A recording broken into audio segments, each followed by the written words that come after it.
안녕하십니까. 폴리뉴스 폴리피플 3월 전국 자담회를 시작하도록 하겠습니다. 드디어 오늘로서 그 후보 등록이 끝나는 거죠. 네, 오늘 끝납니다. 28일부터 본선 선거운동이 시작돼서 4월 10일 날 이제 투표를 하게 됩니다. 국힘과 민주당 그리고 지금 그 조국혁신당이라든지에 대해서 한번 살펴보고 넘어가도록 하겠습니다. 비례대표 윤환 갈등도 있고 저희들이 지난번에 윤환 갈등에 대해서 이런저런 이야기를 여론조사에서는 어떤 좀 이렇게 변화가 있었습니까? 여론조사를 읽는데 오독을 한다? 주의할 부분이 있는 부분을 말씀을 드리겠습니다. 대통령 지지율은 40% 전후까지 상승하다가 다시 꺾여서 하락했습니다. 두 번째는 이 정당 지지율인데 오독을 하는 하나의 근거가 되는데 정당 지지율 조사해야 되고 국민의힘이 민주당보다 높게 나와요. 근데 그 이유는 뭐가 하면은 조국 혁신당이 등장함으로 인해서 그 현상이 더 촉진이 됩니다. 정당 지지율에서 국민의힘보다도 민주당이 더 높게 나와야 되는데 이 조국 혁신당이 나오니 조국 혁신당과 더불어 기타 정당, 진보 정당 이런 게 한 15% 정도 가까이 되면 많게는 여기로 빠져나가니까 외관상 보기에는 민주당이 국민의힘보다 낮은 거예요. 그러나 이걸 합해버리면 민주당이 제가 볼 때는 한 5% 정도 이상 더 높습니다. 대체적으로 많은 사람, 이 정치 분석하는 사람들이 이 정당 지지율을 그걸 감안하지 않고 민주당과 국민의힘 지지율만 놓고서 분석해서 국민의힘 우위론을 이야기하는 하나의 근거 자료를 썼던 겁니다. 정당 지지율하고는 별건으로 어느 후보를 지지할 거냐를 물어봐야 되는 지표를 꼭 읽어야 된다고 했는데 거기는 민주당이 앞섭니다. 정당 지지율에서 조국 혁신당이나 이 진보당을 합하면은 국민의힘보다 민주당 지지율이 높고 다음 어느 후보를 지지할 거냐를 물으면은 민주당이 높단 말입니다. 그래서 제가 이제 이전부터 계속 민주당 우위 근거를 이야기하는 거고 그래서 제가 볼 때는 정당 지지율은 국민의힘이 높았던 거는 맞았는데 실제 차기 총선 이번 총선에서 과연 국민의힘이 우위를 점한 적이 있었을까 싶은 생각이 들어요. 이종섭 황상무 리스크 비례대표 이것 때문에 다시 상당히 좀 여권 내부도 지금 이철규 의원이 그렇게 공개적으로 기자회견을 통해서 반박하는 건 조금 납득하기 어려운데 어떻게 보셨습니까? 미봉이라고 해야 될 수준의 예. 1차 그때 파동이 있었잖아요. 예. 근데 그 이후에 이제 선거 때문에 어쩔 수 없이 미봉했지만은 인간적인 신뢰가 깨졌고 의문이 있었죠. 예. 그래서 그때 예고됐던 게 비례대표 공천을 할 때 이제 지역 공천이 끝나고 비례대표 공천을 할 때 다시 사단이 발생할 거라고 예고가 됐죠. 네. 그래서 저는 개인적으로 지금 뭐 여론이 변하고 있는 가장 큰 원인은 민주당이 뭐 공천을 잘하거나 민주당에 무슨 악재가 없어서가 아니고 악재는 서로가 엄청납니다. 기본적으로 경기가 요 근래에 급냉을 하고 있어요. 지금 1월 달보다 2월 달이 안 좋고 2월 달보다 3월 달 들어서 또 더 안 좋다고 지금 그렇게 이야기들 하고 있어요. 그러니까 이제 집권하고 있는 여건의 여러 가지 이 민심이 좀 안 좋은 방향으로 가고 있고 또 여건이 잘하는 것도 없고 하니까 그런 건데 그걸 갖다가 이제 한동훈이 이종섭 황상무를 가지고 이제 했다면 그럼 지금부터 좋아져야 될 거 아니에요? 좋아질 거냐? 내가 볼 때 그러기가 상당히 어렵다고 보고 있다는 겁니다. 그래서 사실상으로 국민들이 배 아프고 배고프니까 여러 가지로 여론이 이제 또 좀 이재명의 비판적이다가 흩어졌던 야권 지지율이 지금 모이면서 그렇게 됐는데 이제 이런 상황에서 제가 봤을 때는 지금 봉합하고 가더라도 앞으로 선거 양상이 지금 2, 3일 또 4, 5일 내에 다음 주 월요일 여론조사나 이런 데 더 안 좋아지면 계속 이제 또 용산을 공격을 하고 윤을 공격을 할 거예요. 자, 그렇게 되면 이제 선거 때까지 한 몸이 되어서 원활하게 갈 거냐? 그게 굉장히 우려스럽습니다. 그래서 지금 서울 수도권에 출마한 이 족보 후보들 중에 지금 입장이 편한 사람이 하나도 없잖아요.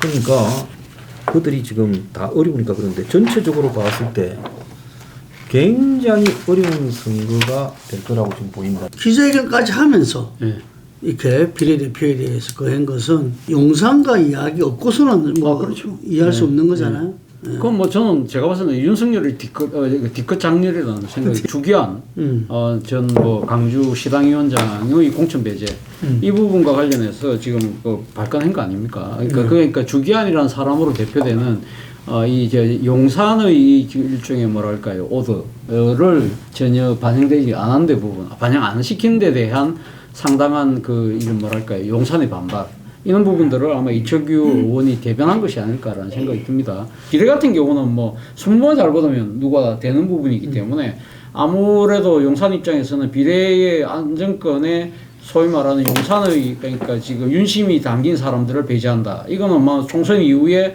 일종의 한동훈의 뭐랄까요 헤게모니 이 장악을 위한 하나의 포석이라고 보는 것이죠. 그렇기 때문에 상당히 지금 반발을 할 수밖에 없는 상황이었던 것 같고 용산의 이 요구를 거부한 셈이 되기 때문에 내 뜻을 보여줄 수가 있어. 그러면서 바로 배제가 최종 결정 나자마자 바로 대통령이 뭘 했습니까?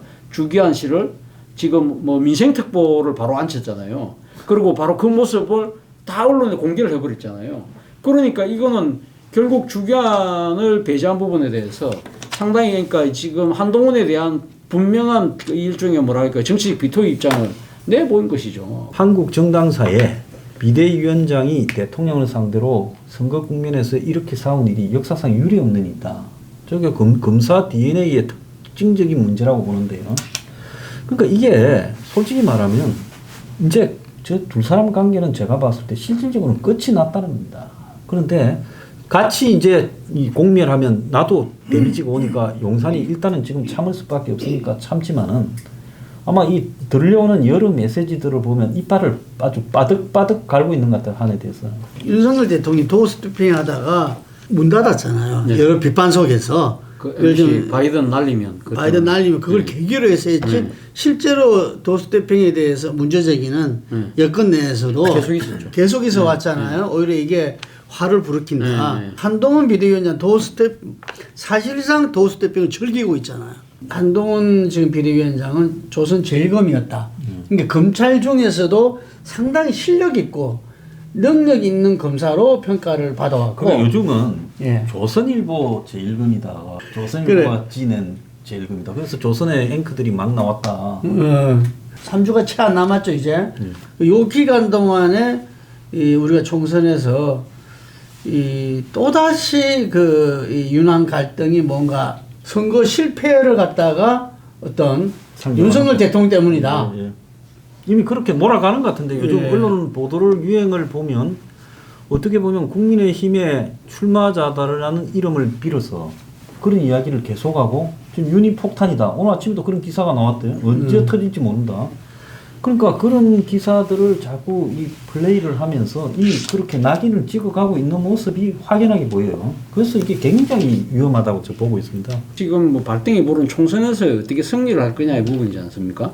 그런 측면에서 본다고 한다면 이 한동훈 비대위원장뿐만 아니라 지금 그러니까 국민의힘 모든 후보자들이 지금 말은 안 하지만 윤 대통령의 리스크 이 부분에 대해서 상당히 아마 불만들을 갖고 있는 건 사실일 것 같아요. 그러니까 그 두 사람 간의 뭐 권력의 이 향후 이 쟁패를 놓고 우리가 지금 이 논의는 조금 이따가 해도 될 것 같고 그 당장 중요한 부분은 지금 국민의힘 입장에서는 과연 총선에서의 나름의 의미 있는 결과를 어떻게 얻어낼 것이냐의 부분인데 이 부분과 관련해서는 제가 봤을 때는 뭐 제가 뭐 한동훈 비대위원장 편을 드는 것이 아니라 아니 국민의힘의 관점에서 봤을 때는 윤석열 대통령이 제대로 처신을 못하고 있다는 부분은 분명한 것 같아요.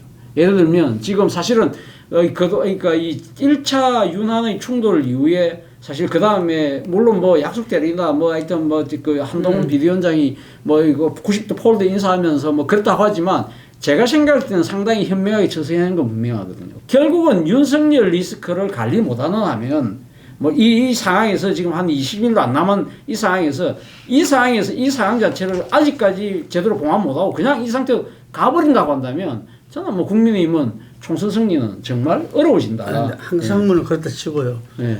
이종섭은 왜 그렇게 서둘러서 나중에 문제가 된다고 알면서 그랬을까요? 호주하고의 관계도 상당히 윤 대통령 입장에서는 윤 대통령이 지금 외교적 치적으로 내세운 것 중에 하나가 방산이잖아요. 사실 호주가 작년에 우리 자주포를 꽤 많이 샀거든요. 그런 부분들에 있어서의 내가 CLG 외교를 잘하고 있고 호주가 나름대로의 시장이라는 생각, 뭐 그런 것들, 그리고 또 호주하고의 그 외교적 관계, 소위 말하는 오커스 동맹이라는 거 있지 않습니까? 그런 부분들에 의해서 아마 우리도 그런 쪽으로 나 가볼까? 뭐 그런 생각들, 뭐 그런 여러 가지 방위적인 측면, 제가 그런 그런 것들이 거는 상당히 아마 이 착각을, 그러니까 판단에 착오를 한 것 같아요. 최상병 사건 부분에 네. 단추를 잘못 끼었는데 아, 그렇죠. 이게 진행되는 모양이 별로 안 좋은데 이종섭이라는 사람이 우리가 겉으로 보면 무인이고 이렇게 굉장히 그감해 보이지만은 좀 뭐라 그럴까 굉장히 좀 나름 소심한 측면도 있고 좀 여린 측면도 있다는 거예요.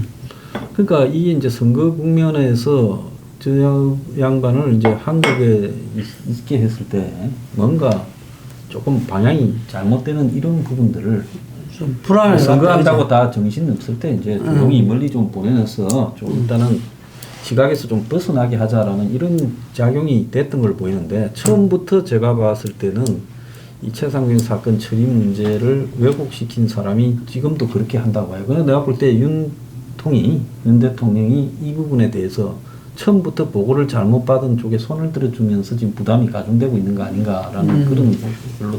지난번에 윤석열 대통령이 지지도가 40% 중반대 아니면 총선 치르기 어렵다, 승리하기 어렵다 여건이 이런 말씀을 하셨잖아요. 근데 지금은 이제 아까 말한 대로 30%대로 다시 내려왔어요. 지금 모든 조사에서. 지금 또 긍정평가를 지지하는 것 중에 하나가 의대 정원 확대가 뭐 27% 갤럽에 하면은 제일 높잖아요. 근데 이 문제가 지금 이제 그 장기화로 인해서 여건의 부메랑 효과도 있다 이런 말도 나오거든요. 지금 국민들은 정원을 해야 된다는 부분에 대해서 오히려 찬성이 뭐 높다는 건 여론조사 다 나왔죠.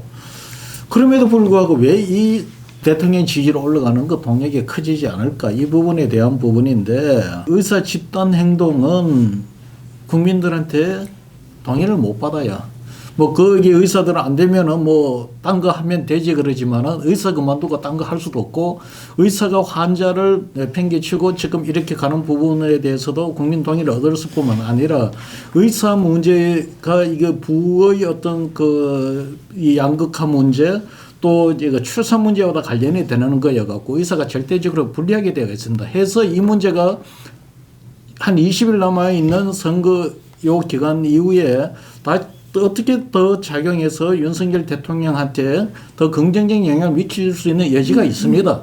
그런데 문제는 이것이 선거에는 큰 이슈가 안 된다는 겁니다. 민주당이 의대 정원에 하는 데 대해서 반대를 하면은 적극적으로 반대를 하면 이게 문제가 되겠죠.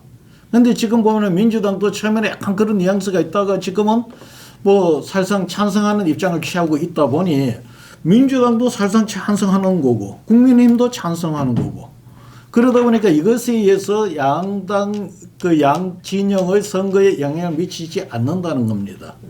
그리고 이것은 선관위 대통령의 어떤 그 문제로 지금 가버리고 있는 거죠. 어쨌든 지금 그 국힘 변수는 앞으로 총선 기간 동안에 또다시 재점화될 수 있다. 이렇게 뭐 다들 보고 계신 것 같습니다. 민주당 이야기로.